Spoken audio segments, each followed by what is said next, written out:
Bismillahirrahmanirrahim. Assalamualaikum warahmatullahi wabarakatuh. Perkenalkan, nama saya Vivi Amri. Saya salah satu pemateri dari kelompok 1 dari mata kuliah Usul Fikih 1. Di sini saya tidak sendiri, tentunya saya ditemani rekan saya yaitu saudari Dwi Cahya Putri.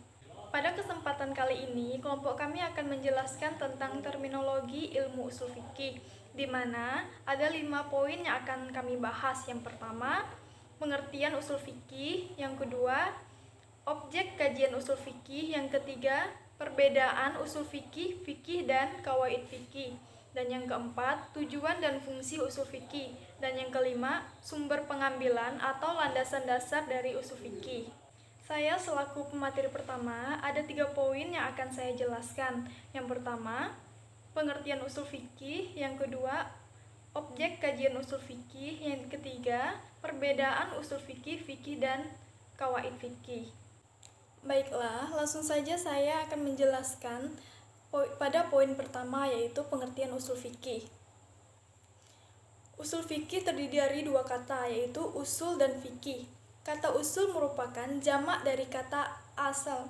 Kata usul secara etimologis mempunyai arti berakal, berasal, pangkal, asal, sumber, pokok, induk, pusat, asas, dasar, semula, asli, kaidah, dan silsilah. Usul fikih dalam ilmu pengetahuan tentang kaidah-kaidah yang membawa kepada usaha merumuskan hukum dari dalil-dalil yang terperinci. Dalam artian sederhana, usul fikih adalah kaidah-kaidah yang menjelaskan cara-cara mengeluarkan hukum-hukum dari dalil-dalilnya. Usul fikih merupakan kaidah-kaidah yang menjelaskan tentang cara atau metode pengambilan hukum-hukum yang berkaitan dengan perbuatan manusia dari dalil-dalil syar'i. Sebagai contoh, usul fikih menetapkan bahwa perintah itu menunjukkan hukum wajib dan larangan menunjukkan hukum haram. Para ulama mengungkapkan definisi usul fikih dalam berbagai pengertian. Yang pertama, menurut Muhammad Al-Hudlari, usul fikih adalah kaidah-kaidah yang dengannya diistinbatkan hukum-hukum syara dari dalil-dalil tertentu. Dan yang kedua, Ali bin Abi Ali bin Muhammad Al-Amidi mendefinisikan bahwa usul fikih adalah dalil-dalil fikih yang arah dilalahnya atas hukum-hukum syariat serta tata cara pengambilan hukum dari sisi dalil ijmali, bukan dalil tafsir. Kemudian selanjutnya pada poin yang kedua, yaitu objek kajian usul fikih. Objek pembahasan ilmu usul fikih adalah dalil-dalil syara dari segi penunjukannya kepada suatu hukum secara ijmali atau global dari nas. Hal ini dapat dipahami dari gambar Al-Quran kepada hukum tidak hanya menggunakan satu bentuk kalimat tertentu, tetapi tampil dalam berbagai bentuk seperti sigot nahi, kalimat yang bersifat umum, mutlak, dan sebagainya. Objek usul fikih merupakan metodologi penetapan hukum-hukum yang berdasarkan pada dalil-dalil ijmali yang bermuara pada dalil syara ditinjau dari segi hakikatnya, kriterianya, dan macam-macamnya. Satria Effendi merincikan beberapa kajian usul fikih menjadi 4 bagian. Yang pertama, bahasan mengenai hukum syara dan yang berhubungan dengannya seperti hakim, mahkum fikih, dan mahkum alaih. Dan yang kedua, pembahasan tentang sumber-sumber dan dalil-dalil hukum. Kalau ilmu fikih berbicara tentang hukum dari suatu perbuatan, maka ilmu usul fikih berbicara tentang metode dan proses bagaimana menemukan hukum itu sendiri. Meskipun yang menjadi objek bahasan usul fikih ada 4, namun Wahbah Az-Zuhaili menjelaskan bahwa yang menjadi inti objek kajian usul fikih adalah tentang 2 hal, yaitu dalil-dalil secara global dan tentang al-ahkam atau hukum-hukum syara. Yang menjadi objek bahasan usul fikih adalah sifat-sifat esensial dari berbagai macam dalil dalam kaitannya dengan penetapan sebuah hukum dan sebaliknya, segi bagaimana tetapnya suatu hukum dengan dalil. Kemudian selanjutnya pada poin yang ketiga, yaitu perbedaan usul fikih, fikih dan kawaid fikih. ilmu yang berbicara tentang hukum-hukum praktis yang penetapannya diupayakan melalui pemahaman yang mendalam terhadap dalil-dalilnya yang terperinci dalam nas. Sedangkan usul fikih seperti yang didefinisikan oleh Abdul Wahab adalah ilmu tentang kaidah dan pembahasan yang dijadikan sarana untuk memperoleh hukum-hukum syara mengenai perbuatan dari dalil-dalilnya yang terperinci. Maka dapat dilihat perbedaan antara ilmu fikih dengan ilmu usul fikih. Dan yang ketiga yaitu pembahasan tentang cara menggali dan menarik hukum dari sumber-sumber dan dalil-dalil itu. Kemudian yang keempat, pembahasan tentang ijtihad. Dilihat dari sudut aplikasinya, fikih akan menjawab pertanyaan apa hukum dari suatu perbuatan, dan usul fikih akan menjawab pertanyaan bagaimana cara atau proses penemuan hukum yang digunakan sebagai jawaban permasalahan yang dipertanyakan tersebut. Oleh karena itu, fikih lebih bercorak produk, sedangkan usul fikih lebih bermakna metodologis. Dan oleh sebab itu, fikih terlihat sebagai koleksi produk hukum, sedangkan usul fikih merupakan koleksi metodis yang sangat diperlukan untuk produk hukum. Ilmu fikih merupakan ilmu hukum yang seperti dikatakan Imam Al-Ghazali, ilmu fikih merupakan suatu ilmu yang membicarakan hukum-hukum syara mengenai perbuatan mukallaf, berbeda dengan ilmu usul fikih. Usul fikih merupakan ilmu mempelajari tentang proses pembuatan sebuah hukum. Bisa diibaratkan jika seorang ilmuwan meracik sebuah obat, maka obat itulah fikih dan proses meraciknya yang dinamakan usul fikih.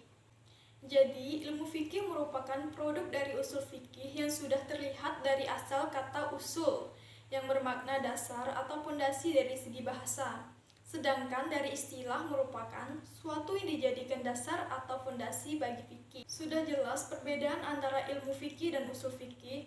Adapun perbedaan keduanya dengan kawaid fikih, yaitu kawaid fikih sendiri merupakan ketentuan umum yang dapat diterapkan kepada seluruh kasus fikih yang bernaung di bawahnya untuk diketahui hukumnya. Maksudnya, kawaid fikih berbentuk seperti kaidah suatu hukum yang memperjelas keadaan ketika suatu keadaan tersebut belum bisa dihukumi atau belum ada hukumnya. Seperti contoh, kaidah yang berbunyi ibadah yang lebih banyak perbuatannya maka lebih banyak pula pahalanya. Baiklah, itu saja yang dapat saya sampaikan. Apabila ada salah kata dalam penyampaian saya, mohon dimaafkan. Materi selanjutnya akan dijelaskan oleh pemateri kedua. Akhir kata, billahi taufiq wal hidayah. Wassalamualaikum warahmatullahi wabarakatuh. Assalamualaikum warahmatullahi wabarakatuh. Perkenalkan, nama saya Dwi Cahaya Putri. Saya merupakan pemateri kedua dari kelompok 1 dan saya akan menjelaskan tentang tujuan dan fungsi usul fikih serta sumber pengambilan usul fikih atau landasan dasar usul fikih. Tujuan dan fungsi usul fikih. Tujuan ilmu usul fikih adalah menerapkan kaidah-kaidah dan teori-teorinya terhadap dalil-dalil yang rinci untuk menghasilkan hukum syara yang ditunjuki dalil itu. Jadi, berdasarkan kaidah-kaidahnya dan bahasan-bahasannya, maka nas-nas syara dapat dipahami dan hukum yang menjadi dalilnya dapat diketahui, serta sesuatu yang dapat menghilangkan kesamaran lafaz dan samar yang dapat diketahui. Menurut Qudrai Beg, dalam kitab usul fikihnya, merinci tujuan usul fikih sebagai berikut. Yang pertama, mengemukakan syarat-syarat yang harus dimiliki oleh seorang mujtahid agar mampu menggali hukum syara secara tepat. Kedua, sebagai acuan dalam menentukan dan menetapkan hukum syara, memulai bermetode yang dikemukakan oleh para mujtahid sehingga dapat memecahkan berbagai persoalan baru yang muncul. Secara rinci, usul fikih berfungsi sebagai pertama, memberikan pengertian dasar tentang kaidah-kaidah dan metodologi para ulama mujtahid dalam menggali hukum. Yang kedua, menggambarkan persyaratan yang harus dimiliki oleh seorang mujtahid agar mampu menggali hukum syara secara tepat dan bagi orang awam supaya lebih mantap dalam mengikuti pendapat yang dikemukakan oleh para mujtahid setelah mengetahui cara yang mereka gunakan untuk berijtihad. Dan ketiga, memberikan bekal untuk menentukan hukum melalui berbagai metode yang dikembangkan oleh para mujtahid sehingga dapat menentukan berbagai persoalan baru. Yang keempat, memelihara agama dari penyimpangan dan penyalahgunaan dalil. Yang kelima, menyusun kaidah-kaidah umum asas hukum yang dapat dipakai untuk menetapkan berbagai persoalan dan fenomena sosial yang terus berkembang di masyarakat. Dan yang terakhir, mengetahui keunggulan dan kelemahan para mujtahid sejalan dengan dalil yang mereka gunakan. Dengan demikian, orang yang belum mampu berijtihad dapat memilih pendapat mereka yang terkuat disertai dengan alasan yang tepat. Materi selanjutnya, sumber pengambilan usul fikih atau landasan dasar usul fikih. Ada 3, yang pertama Al-Quran, kedua Sunnah Rasulullah, dan yang ketiga ijma. Yang pertama, pengertian Al-Quran. Semua ulama sepakat bahwa Al-Quran merupakan sumber ajaran Islam sekaligus hukum Islam yang pertama dan yang paling utama. Al-Quran adalah sumber hukum bagi kehidupan manusia. Menurut Munawar Khalil, Al-Quran adalah landasan amaliyah manusia yang paling sempurna dengan penjelasan yang sempurna dari Rasulullah SAW yang tidak pernah menjelaskannya dengan hawa nafsu, kecuali atas dasar wahyu dari Allah Subhanahu wa Ta'ala. Dalam kajian usul fikih, Al-Quran juga disebut sebagai beberapa nama seperti berikut. Pertama, Alkitab, artinya tulisan atau buku. Kedua, Al-Huda, petunjuk. Ketiga, Al-Furqan, pembeda. Dan yang keempat, Az-Zikr, yaitu ingat. Baiklah, selanjutnya yang kedua yaitu Sunnah Rasulullah. Kata sunnah secara bahasa adalah perilaku seseorang tertentu, baik perilaku yang baik atau perilaku yang buruk. Secara etimologi, mengandung makna, cara, dan jalan hidup, baik yang berkualitas, baik maupun yang buruk. Menurut istilah usul fikih, sunnah Rasul seperti dikemukakan oleh Muhammad Ajaj Al-Khatib, guru besar hadis Universitas Damaskus, yang berarti segala perilaku, ucapan, perbuatan, atau pengakuan. Yang ketiga yaitu ijma. Pengertian ijma secara bahasa berarti kebulatan tekad terhadap sesuatu persoalan atau kesepakatan tentang suatu masalah.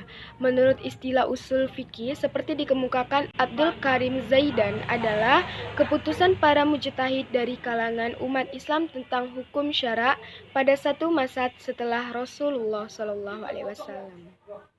Dan yang terakhir adalah pengertian kias. Kias adalah secara bahasa adalah mengukur sesuatu dengan sesuatu yang lain untuk diketahui adanya persamaan antara keduanya. Dan menurut istilah usul fikih, yaitu menghubungkan atau menyamakan hukum sesuatu yang tidak ada ketentuan hukumnya dengan sesuatu yang ketentuan hukumnya karena persamaan ilat antara keduanya.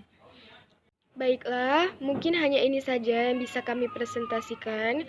Kurang lebihnya kami mohon maaf, karena yang benar datangnya hanya dari Allah Subhanahu wa Ta'ala, dan yang salah datangnya dari diri kami sendiri. Akhirul kalam, wabillahi taufiq wal hidayah, wassalamualaikum warahmatullahi wabarakatuh.